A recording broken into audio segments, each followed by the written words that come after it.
Again, the offseason is over, and Doug Herbert, three-time IHRA Top Fuel World Champion, begins his quest for a fourth title. Hello, everybody. I'm Bob Barsha, along with Ted Jones. Brett Kepner will be along shortly. Welcome to another season of International Hot Rod Association Snap-on Tools Championship Drag Racing. Jim Bailey will be in the far lane, going up against Doug Herbert in the first round of the first event of the 1997 season. Welcome to the All-Pro Auto Parts Winternationals. You know, Bob, this is really a pressure situation. This begins the entire season and could start the tone for the entire season. Jim Bailey has been the bridesmaid 3 years in a row. Doug Herbert, of course, wants to repeat as the world champion. They are away side by side as they leave the pad, but then problems for Herbert as his engine goes up in flames. Bailey will take it. Sets the pace with a 5:15 elapsed time. Doug Herbert, meanwhile, the onboard fire extinguisher system being activated to put out that fire. We'll look at about the 700-foot mark. You can see him up in flames as he cuts across the finish line. We'll take another look. That's a serious fire. Then I think Bailey hurt his car as well. Now here comes the queen of top fuel, Shirley Muldowney. How competitive has the IHRA become? Last night in final round qualifying, Shirley was involved in a contretemps with Rhonda Hartman. There's Hartman's crew pushing their car to the line. They had trouble in the pits, got there. IHRA had ruled that the left lane Hartman was supposed to run in was closed. She was basically too late. Words were exchanged with Shirley's crew standing nearby, and an argument ensued. Well, earlier in the day, Rhonda Hartman had been allowed to make a time trial, or a squirt, as it's called. Shirley objected to that. Rhonda, of course, is objecting because she's not being permitted to make her run. You've got to understand, early in the season with the pressure on, the adrenaline is pumped, and both of these racers desperately want to race, Bob. Well, as you can see, IHRA start line officials quickly stepped between the parties, and after some pretty feverish arguments, everyone calmed down, and we talked with the two drivers.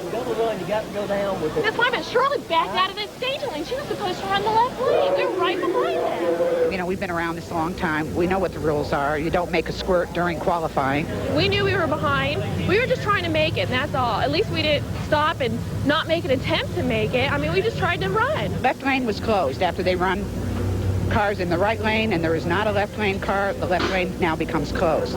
We're not trying to cause fights. We're not, I mean, this time I'm on the other end where somebody came and just tried to cause a fight with me. And there was no reason. I don't know what Shirley's problem is. I have no idea, but I mean, we'll keep it in mind. I don't think it was Rhonda at all. I think it was the crew chief and the man that calls the shots. I think Rhonda's just along for the ride. And that, you know, I can't blame her for that, but you don't need to be calling me any names. Well, when all is said and done, the IHRA ruling stood. Rhonda Hartman did not qualify. She had good company. More on that in a moment. First, here is Shirley Muldowney in the right lane against Wayne Bailey, who breaks at the line.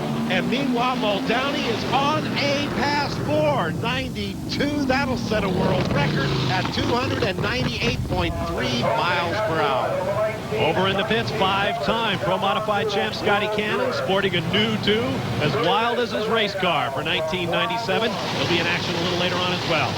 Back to the drag strip now. David Biederman against Paul Romine, who's been the sensation of the weekend thus far. Well, Romine qualified #1. He came back out of retirement and has done very well. Still does well. 499, 282 miles per hour to send Biederman back to Royal Oak, Michigan, limping. And Biederman goes down with a 5:18 over the alcohol funny car pits. Mark Thomas is a four-time world champ, but hasn't won in 18 consecutive races. He'll be wanting to get his season off to a great start. At the line now, Luigi Novelli racing Danny Dunn. Danny Dunn came in here qualified #2 right behind Romine. Now runs out of parts just like he did at the Snap-on Finals in the fall of 1996. So Dunn breaks at the line. Luigi Novelli advances. Let's take another look at what happened to Dunn, Ted. Watch that. Looks like raw nitromethane coming out of there. Scary moment. That could have been a fire. But without the go juice, you don't go. Here's a look at our semifinal round. By virtue of the quicker ETs, Paul Romine will have lane choice, as will Shirley Muldowney in her matchup. Plenty of racing still to come. We'll be back with more from Darlington in just a moment. Strap it on.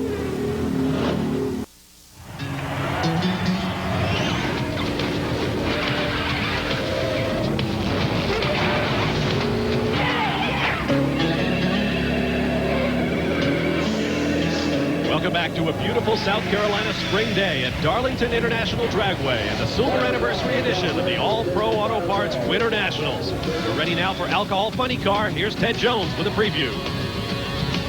Down in the pit area of the number 3 qualifier, Mark Thomas and his brand new Ethanol Performs Dodge Avenger.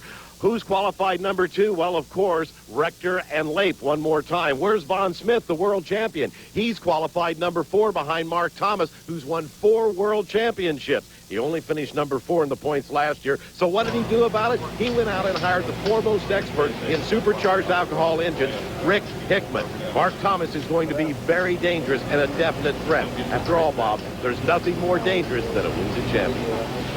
No doubt about that, Ted. Here's a look at our weather conditions. 83 degrees. Summertime humidity has not arrived yet. Low chance of rain, but a brisk 15 to 21 mile an hour breeze blowing from the driver's left to right. Let's take a look now at the Alcohol Funny Car quarterfinals. And first up, the sensation of the season last year, Jimmy Rector, who went all the way to the last event of the year. It seemed like he was at every final, but he could not win the championship. He's got a tough opponent here in Scott Weiss. I agree with that 100%. Scott Weiss with a brand new sponsor and a new car, winning the Fall Nationals last year. He quit on a winning note, and he begins on a winning note with a 6:12, 229. And a solid 4:74 reaction time. Now back to the line. The saga begins in the near lane for Mark Thomas, a 4-time world champion. He's going up against Canadian Larry Dobbs. Both cars come up against the R's. Listen to those alcohol motors scream. First is Thomas off the line with a 5:36, but Dobbs is right beside him, the Canadian note. Mark Thomas picks it up 6:11 to a losing 6:12. Now that's drag racing. Mark Thomas could be back on his horse. Now let's take you back to Jim Bailey's run in our first race of the day, the Top Fuel quarterfinal matchup in which Doug Herbert exploded. But as you can see, Jim Bailey also hurt the motor. Here's Brett. When the Vapor & Sons Top Fueler stopped after its first round victory, the oil pumping through this burning hole in the engine block was obvious. But the damage isn't done into the cylinder until you look at the cylinder head. That's where it burned right through the combustion chamber and through this, creating those bright flares of aluminum incinerating all the way down the racetrack. Now, what's interesting about this damage is that nobody has any concept of why it happened.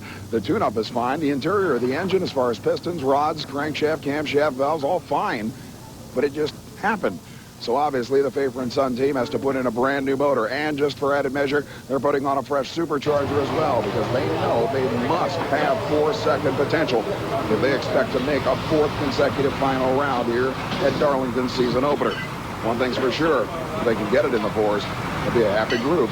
They've never done it before. All right, thank you, Brett. For the first time ever, you're going to need a 4 to succeed in IHRA Top Fuel competition.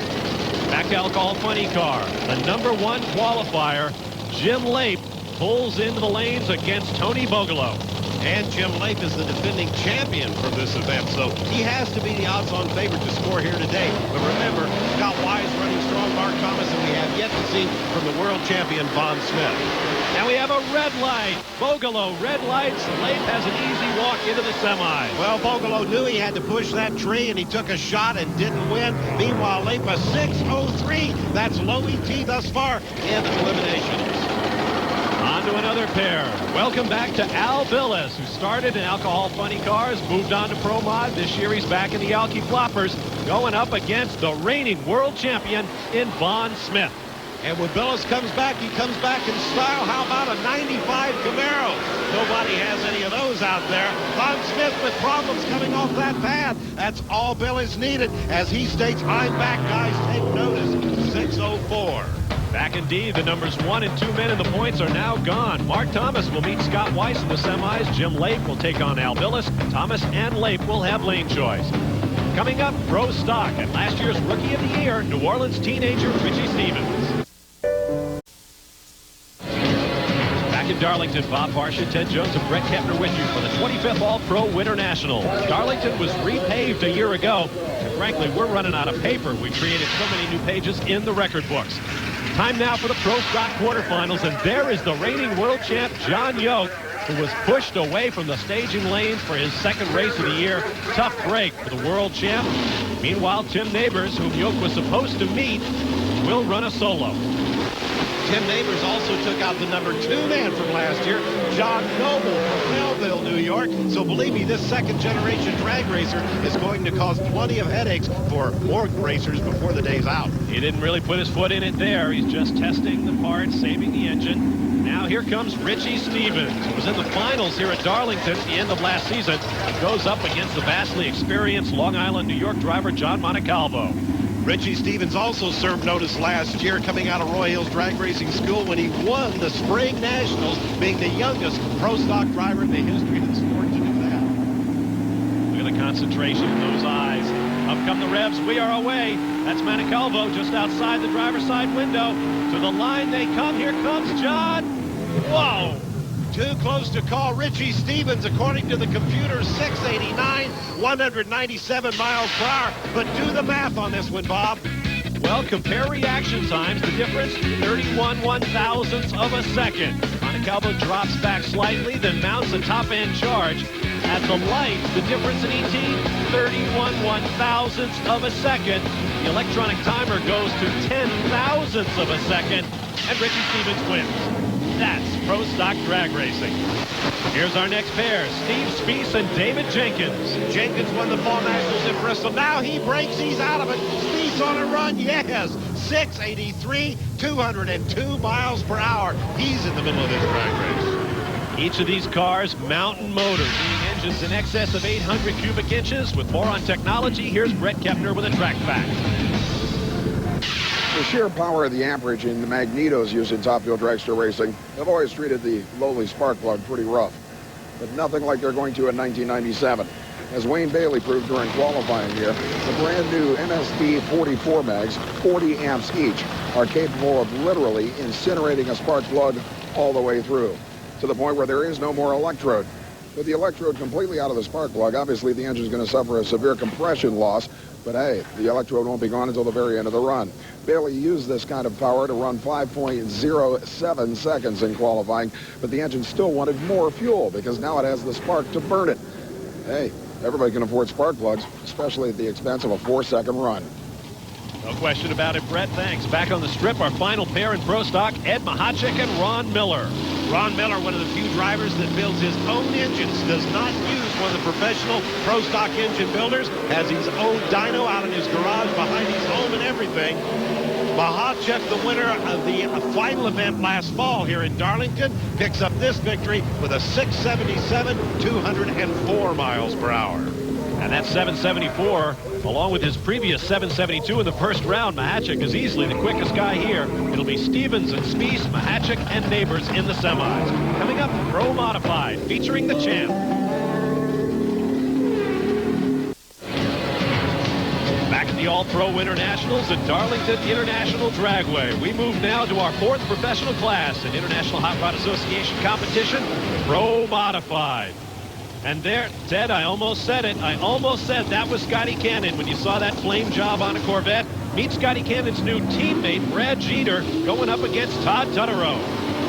And Jeter pushes it too hard, pumps on the big red light. Now watch him, though, completely out of shape, almost crosses the center line, and all for nothing as Tutterow picks up the win with a 707, 142 miles per hour. You know, this Cannon team is serious this year. As we take one more look at this thing, Bob, you can see he was completely out of shape. Does he know he red lighted is the question. I don't think so, Ted. Looks like he kept his foot in it. Now here comes the boss man wearing the number 1. He's held it for 5 years, unprecedented in IHRA history. This is Scotty Cannon. His teammate runs a 706 cubic inch Pontiac on nitrous.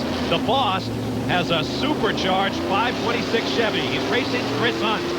This is a brand new entry for the Hunt family. They had the 38 Olds last year. They've gone to the old trusty shoebox, a 55 Chevrolet for Hunt. Meanwhile, Scotty shows him what he can do with his 55 Chevy as he punches that aerodynamic 63 split window coupe through the air to a 651. Boy, that looked handy, and Chris Hunt had already set down former champ Tommy Mooney. Over in the pits, Paul Romine's crew adds the nitromethane. The gentleman in the black T-shirt with the glasses looking into the cockpit. Crew Chief Clayton Harris, a great driver in his own right.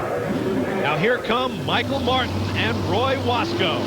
Michael Martin, glad to see him back in the top ranks of Pro Modified. He hasn't done much since '92 when he picked up 2 IHRA National Event victories. Looks like he may be doing it again with a 6:52, 213 miles per hour for the 63 vet.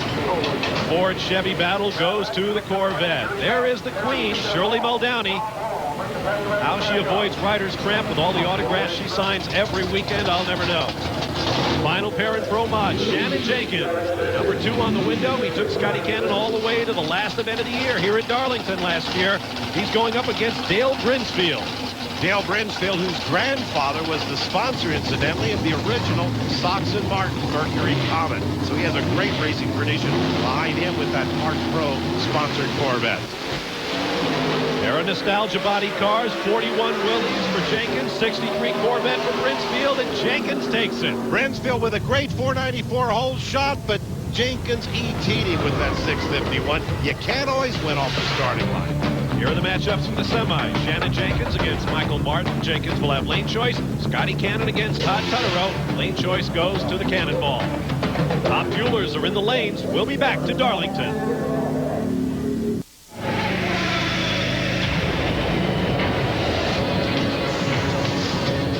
Back at Darlington, clouds building overhead, but still no threat of rain. Before we get back to the action on the track at these All-Pro Auto Parts Winternationals, here's Brett Kettner with all the news in drag racing. Call it Drag Review. Like any other season opener at Darlington, the big news at this drag race is either the numbers or the new cars. This year it was both, but without a doubt, the overshadowing factor was the incredible performance the cars exhibited in virtually every pro category, with conditions that we could easily find anywhere in the middle of the summer, which included high temperatures, almost 90 degrees, records in the area. We still saw the quickest pro modified eliminator field of all time. It took a run of 6.59 seconds just to qualify for the 16-car field. In fact, there were 32 cars under 6.8 seconds at this drag race. Some 50 machines tried to qualify, but the biggest news was who was on top. It wasn't Scotty Cannon. The #1 qualifier, Todd Tutterow of North Carolina, whose brand new 63 Corvette Stingray unloaded a 6.44 second blast at over 214 miles per hour. The #2 spot was just as incredible, keeping in mind that nobody other than Scotty Cannon had ever run under 6.5 seconds before. Mike Castellana, the driver of the Awesome Trucking Company 63 Corvette from New York, ran 6.46 seconds at 216 miles per hour right out of the trailer. Now, the fact that there were carbureted cars through the top 4 spots and that Cannon wouldn't be found until #5 indicates that, yes, the field has caught up to Scotty. Whether or not that means that he won't be winning this year remains to be seen. Cannon's going to have to be on his toes in '97 every single step of the way. That's the first edition of Drag Review. And you can find out all the news within the pages of Drag Review magazine. You can find out everything about each and every IHRA national event, as well as getting the benefits of International Hobbit Association membership, including a membership card, jacket patch, and if you order right now, you'll get a free video copy of incredible quarter-mile crashes. Join today. All right, thanks, Brett. Now it's time for the Top Fuel semifinals. There is Paul Romine. Everything has gone his way thus far. #1 qualifier, under 5 seconds in the first round. There's Jim Bailey, and he must have some questions in his mind. Frank Fafer and Sons crew had to replace that engine. Now we'll find out if the repairs work. Romine back in the sport after nearly 2 decades away. Jim Bailey has been a winner every season in Top Fuel after moving up from the alcohol ranks. And as we look at Romine backing up, bear in mind he qualified with a 491, which would be a record if he could back it up. He didn't do that in the first round. He ran a 499. Shirley ran the 492. She holds the world record. Why is that significant and important? Points. That's what it's all about here.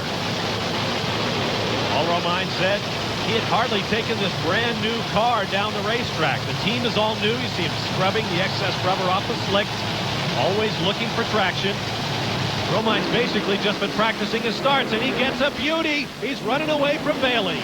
Romine, there it is, 485, 288 miles per hour, which indicates that he actually was shutting down when he ran that 485. Well, that means he has the record with a 491.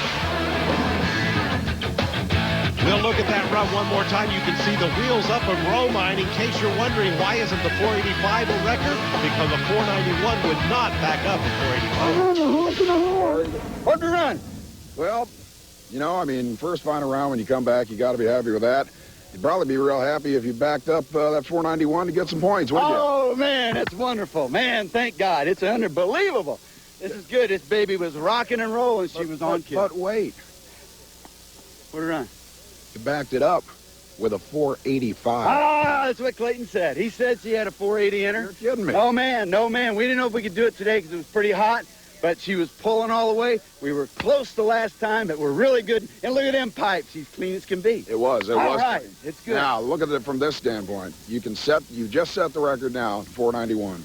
You have the opportunity to reset it by backing up the 485. You could give yourself 2 more rounds worth of points here. Well, you know what? We just want to win a race. That's the only reason we're here. And it's like mile an hour, man. And just if it comes, it comes. We're just here to win this race.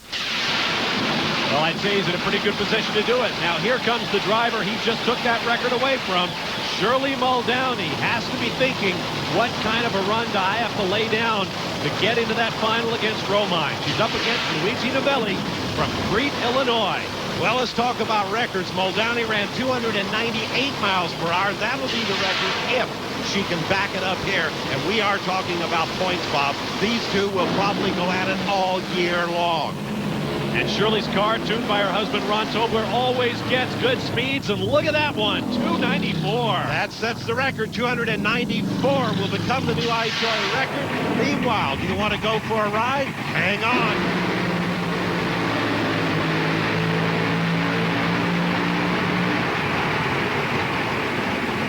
Well, before the helmet came off, you said it. Not good, but good enough. Yeah. 502. It went 294. So, I mean, you're driving it, obviously, to the finish line, and it's got the power, but it must have been on the starting line.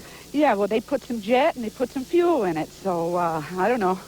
I don't know, Brett. I know you saw that scoreboard come up for Romine. Oh, that's terrific. And, you know, this is no skating rink, but it's, you know, it's a racetrack that you got to pay attention to. That's absolutely terrific. Now, let me ask you this. Knowing Ron as you do, better than anybody else, will you try to run with him ET-wise, or will this be a time for Shirley to reach into the bag of tricks? We don't have that many tricks in our bag, if you will. Yeah, Ron, yeah, he'll get aggressive with it. I don't have anything against that at all. Sounds good. Raise a good point, Brett. Look at the average performances for Paul Romine and Shirley Muldowney in their march to the finals. Romine has been significantly quicker, Shirley significantly faster. This battle is going on in the pits. We'll be back with Alcohol Funny Cars in just a moment.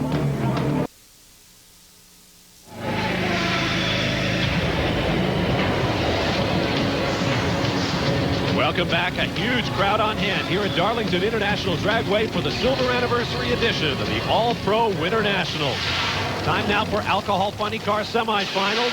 And there is the Louisville, Ohio dairy farmer Mark Thomas, a 4-time world champion, trying to get back on the winning track. His opponent in this semifinal matchup will be Scott Weiss from Ashland, Virginia.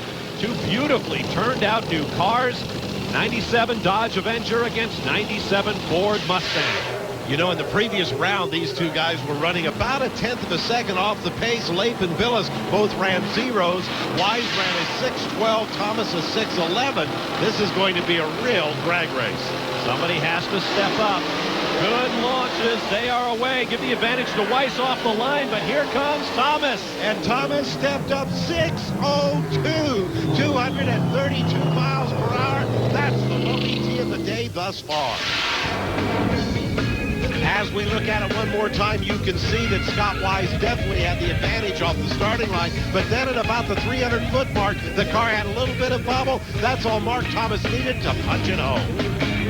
5 years ago, some of the greatest funny car drag races in IHRA history were between you and Scott. Obviously, he can still leave on you. I don't even know. I tell you, it's one of them weekends. I'm trying to catch up on them cobwebs we got this weekend. But hey, when you can run around his 616 with a 602. Oh, yeah, good deal. Good deal. I mean, Scott and I, we duked it out a few years ago, and he's a tough competitor, and I got all the respect in the world for Scott. There's no doubt about it, and I'm glad to see him get the Sherwin-Williams.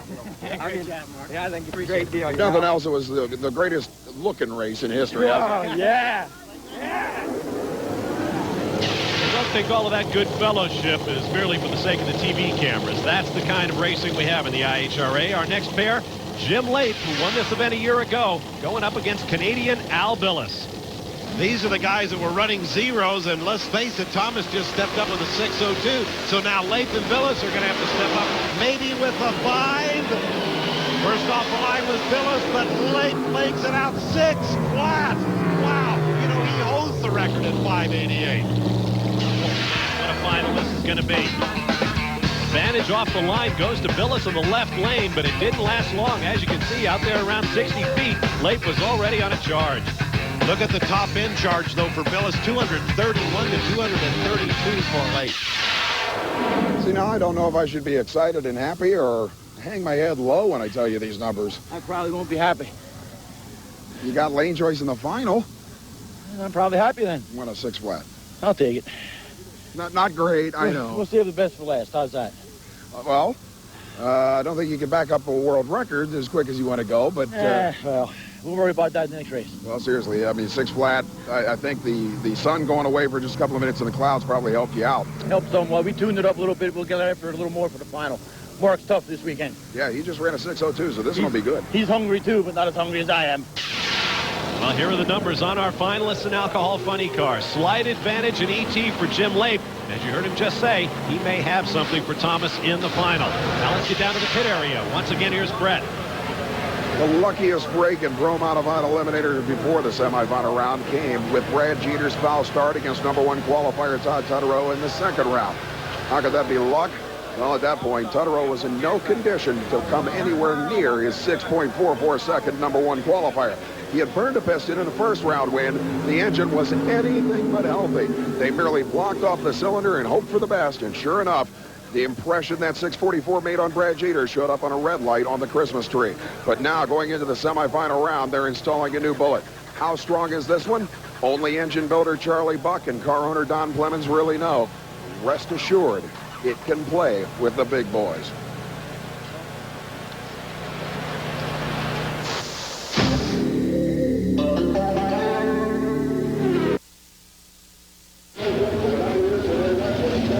Up through the blue tire smoke of a pro stock burnout. Richie Stevens and Steve Spiess as we get set for the semifinals of pro stock. Stevens, teenage sensation from New Orleans, Louisiana, going up against Spiess out of Manhattan, Illinois.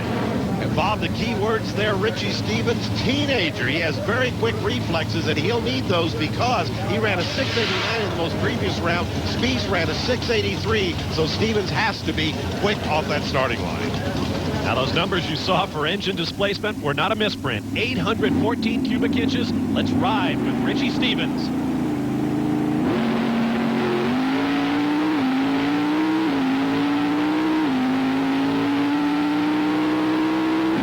You can clearly see Richie Stevens got to the finish line first as Spiess went out of sight. Look at the reaction time. 4:12. The kid is on his mark. Over at Shirley Muldowney's top fuel pit, Ron Tobler works his magic on the supercharger. All of this maintenance done in about 90 minutes. You have to know what you're doing, turning the wrenches in drag racing. Now to our final semifinal matchup, Tim Neighbors in that unsponsored red 97 Chevy Monte Carlo going up against Ed Mahachik from Atkins, Iowa in a 94 Pontiac Grand Prix with only 802 cubic inches.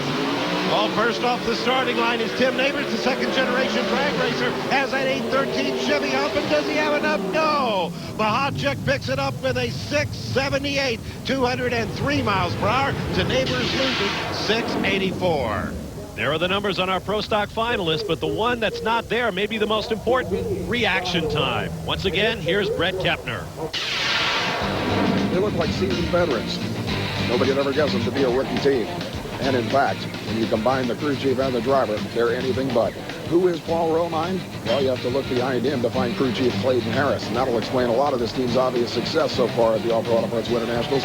Harris himself most recently visited the Winter Circle in 1995 at Alabama International Dragway, running in the 4-second zone in the Montana Express top-wheel dragster. But Romine has a lot of nitro experience himself. Originally a campaigner of funny car and top-wheel dragster entries in IHRA racing back in the 1970s, he quit in 1981 to start a business. He had laid off for 15 years from drag racing before coming back last year and putting his name in the history books.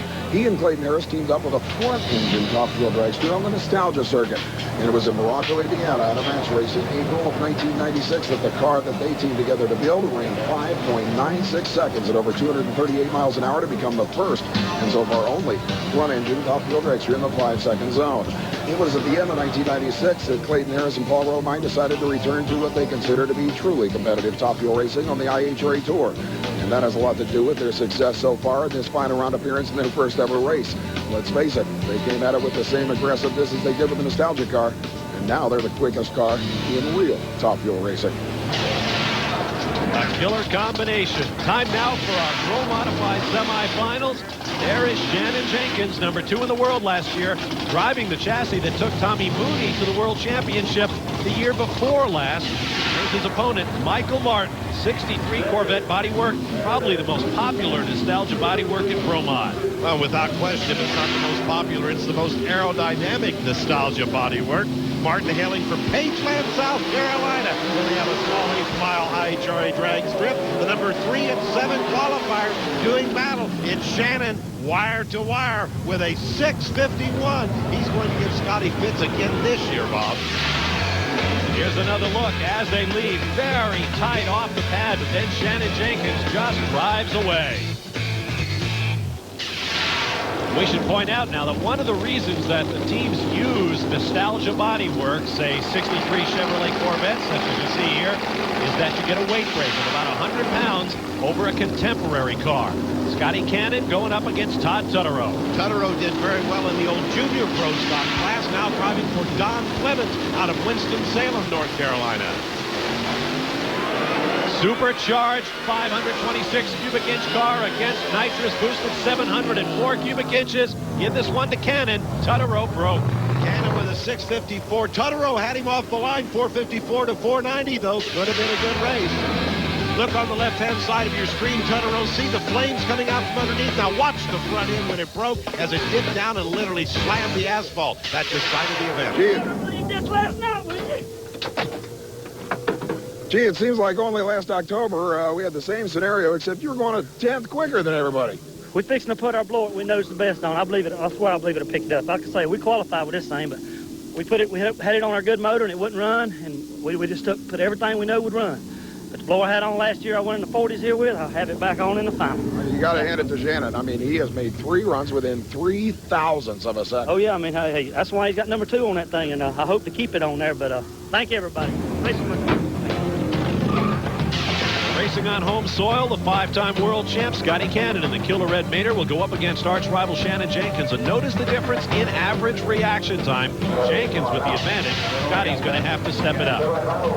We are down to the finals. There's a little extra room in the staging lane. Time to think things through.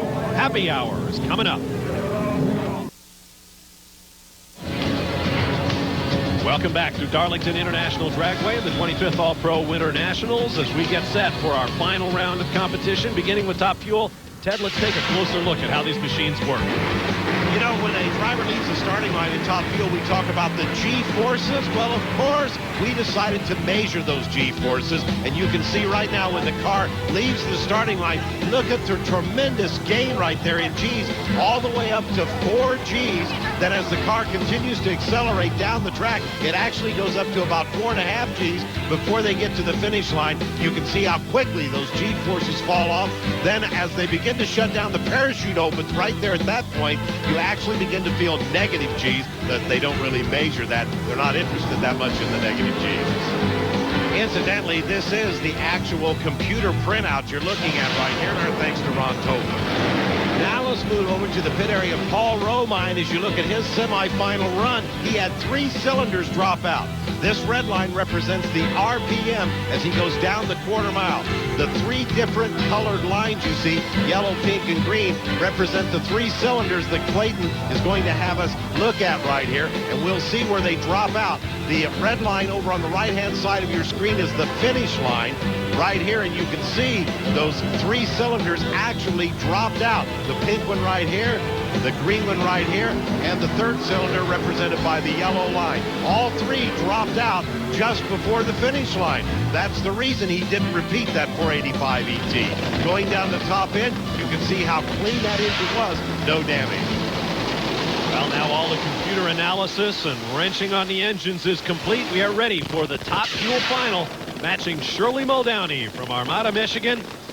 Her crew chief, husband, Ron Tobler, going up against Paul Romine, who has been such a great story this weekend. After a 2-decade absence from the sport, he comes out here with a brand new team and car. Crew chief Clayton Harris, and they are looking for a victory in their debut. Consider the experience setting on the starting line here. These are two veteran professionals on the line here. You don't have the young against the old. Both of these people have been here before. But also consider, as you pointed out, Bob, Paul Romine hasn't been here for 15 years. Shirley has, so she has more recent experience. Crews back the cars in over the sticky rubber strips laid down during the burnout. And now the moment. Both drivers will take their time staging. Watch for a hole shot. Muldowney, pure driver. Shirley Muldowney, 4:04, and almost perfect reaction time, and the engine goes away. Paul Romine's crew is elated as Romine wins with a 4:92. Shirley slowed to a 5:15 after turning that 4:04 reaction time. Look at it one more time. You can clearly see Muldowney was first off the line, but then Paul Romine carried the wheels and started to pull away. Steady acceleration all the way up to 283 miles per hour. Wow! Wow! God!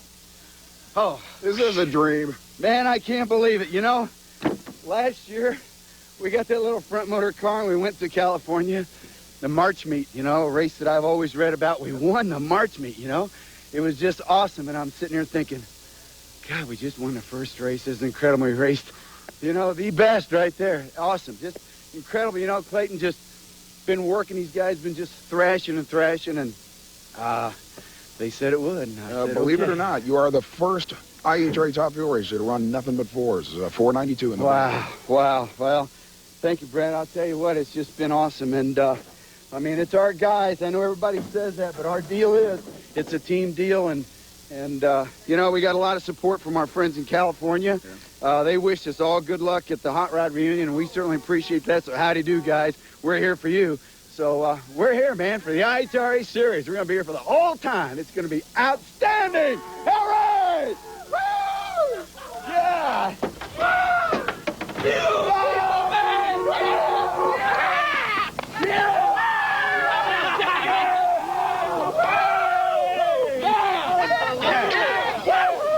Well, of all the phrases I would use to describe Paul Romine, reticent is not one of them. Here is Mark Thomas, one of our two finalists in Alcohol Funny Car, four-time world champ from Louisville, Ohio, where he not only works on his race car, but also manages a huge dairy farm. And I mean working in the fields himself. Going up against Jim Lay from Myerstown, Pennsylvania, defending champion here at the Winternationals, and the record holder. But remember the Darlington jinx, Bob. No one has ever defended their championship at the All-Pro Auto Parts Winternationals in Alcohol Funny Car. We'll see if the jinx will continue on for Jim Late. Meanwhile, Mark Thomas, of course, hasn't been here for a long time. I missed you a little while ago. You didn't slide over there to Lape's pits and remind him that no one's ever repeated an Alcohol Funny, have you? No, I wouldn't do that, but it's going to be interesting to see. Thomas, by the way, had his first ever win here in Darlington, clear back in 1989. The rest is history.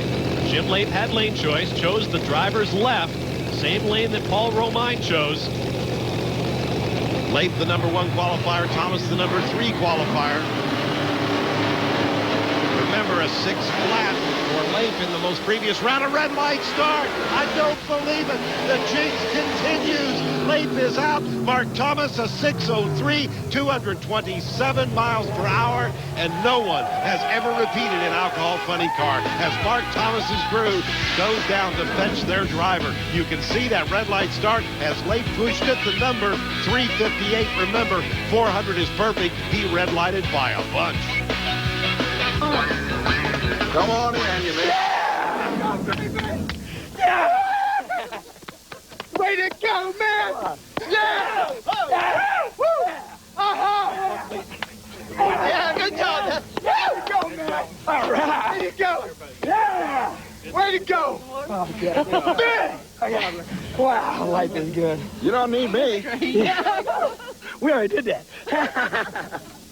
Oh, God. I don't think it even matters that it went an 03 or me even burned a piston down there. I hope so. It was good. I tell you what. Lape took you seriously. He pushed at 500s and went red, so I don't know if you noticed or not. No, I didn't. It was just one of those things that I knew. Jim and I were both friends. We were both pumped up, and we go to the starting line this war, and we both, there's a lot of serious contenders here. Yeah. And guess who's back? Oh, man, it's going to be a long year, and it'll be a good year. But I tell you what, we came down here with a new car, and all my guys, Rick and everybody. I mean, this is just a fantastic effort. And without the ethanol people, I wouldn't be here. And like I said, I hope you guys get sick of seeing me. Thanks. Yeah! Yeah! Well, enthusiasm is contagious. A great start to the year for Mark Thomas. Now, Ted Jones has slipped down to the pit area. Let's see what he's come up with. Down in the Roy Hill pit area, Richie Stevens' crew busily working, coming up with a trick for the finals, an aluminum drive shaft. Roy says it's worth maybe a couple hundredths, 1 mile per hour. Now let's mosey on over to Scotty Cannon's pit and see what's going on there, Ted. Well, we'll take a look at Scotty Cannon's computer. Most all of them have a computer on board, and Scotty's no exception. This red line represents the RPMs. The blue line right here, that represents the clutch slippage. Now, the idea when they leave the starting line at this point right here is to have the two perfectly locked together all the way down the track. And as you can see on this printout from Scotty's semifinal round, the two are locked together. The peaks up here, or the points, represent the shift points when Scotty shift gears, and you can see the RPMs falling off each time. This line right here is the finish line. So Scotty holds it all the way down to the finish line with both the clutch and the RPM matched together. This represents a perfect run. That's why Scotty's winning.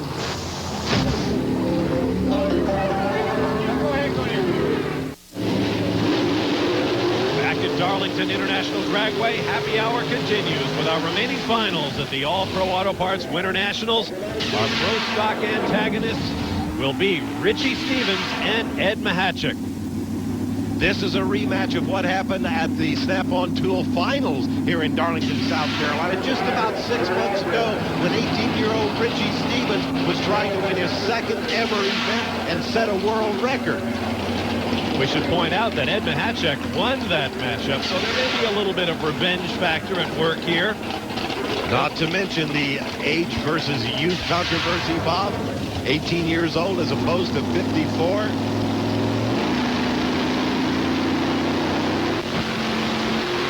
Mahachik punches on the red line. He knew Richie Stevens would be first off that starting line. He pushed it too far. Richie Stevens picks up the win with a 679. The aluminum drive shaft worked well. Let's go for a ride right now with Richie. You can see Mahachik appears to be winning it in front, but that's because he left first too early. Richie knows it as he signifies the win. What a day this has been for Richie Stevens. I mean, let's face it, you proved to the world you were a driver. You continued to prove to the world that you were a lever. And now you proved to the world that you're somebody to be taken seriously by. And Ed Mahachik pushed the tree to a 390 red. He was close. Oh, this feels good to be back. It's like I said before, I mean, he got his chance last time, and that was my chance. And I was hoping that I could get down here and win, but I wish he wouldn't have red light. I wish we could have ran it out, but... Actually, I think you'll find the time slip will tell you that it wouldn't have mattered much. 79 to, I believe it was an 82. That's good. That's good. Oh, man, this is great. I got to thank Mr. Roy and Miss Kathy, DuPont, Castro, Ford, everybody's helped out. Tommy, Cooter, Darwin, Hank, all the guys back in the crew, James, my dad, my mom, Brittany back home, all my friends back home, Wendy, everybody's helped out. Now, there's one thing at this event that Richie Stevens can honestly say in your, is it 18 or 19 years? 18. 18 years that you have never had before. This has been great. Do you know what it is? What's that? The World Championship points lead. Oh, yeah, that's right. Well, that's good. Congratulations. Well, we forgot about that. This is the first event of the year. You're the points leader. Not exactly the same enthusiasm shown by the other two winners. Now we can move to the Pro Modified final. Scotty Cannon with 5 World Championships. Looks at all those final round appearances going up against Shannon Jenkins. But on paper, Jenkins has been the superior combination thus far this weekend. Let's see what happens here.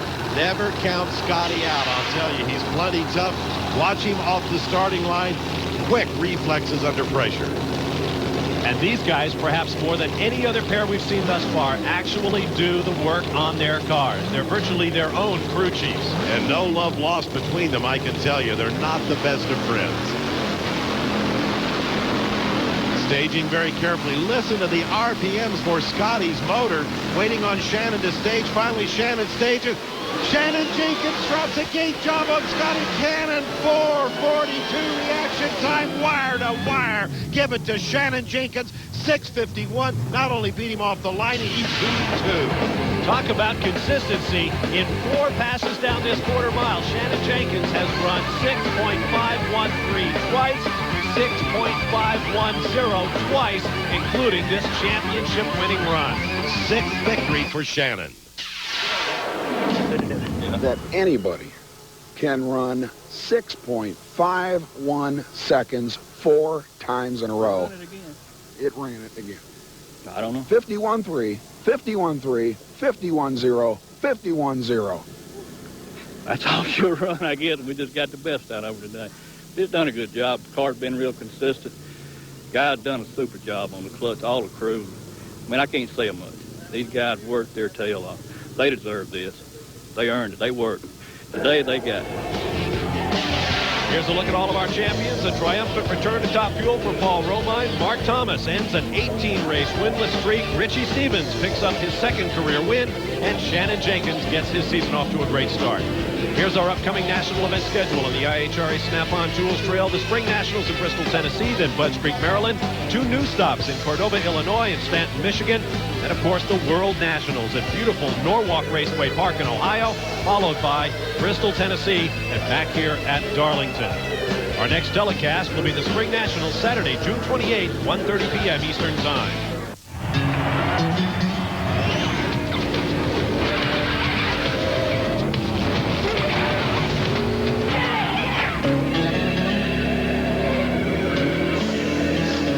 I'm Bob Barsha for Ted Jones and Brett Kepner. Thanks for being with us. We'll see you next time from Thunder Valley in Bristol, Tennessee. So long from Darlington.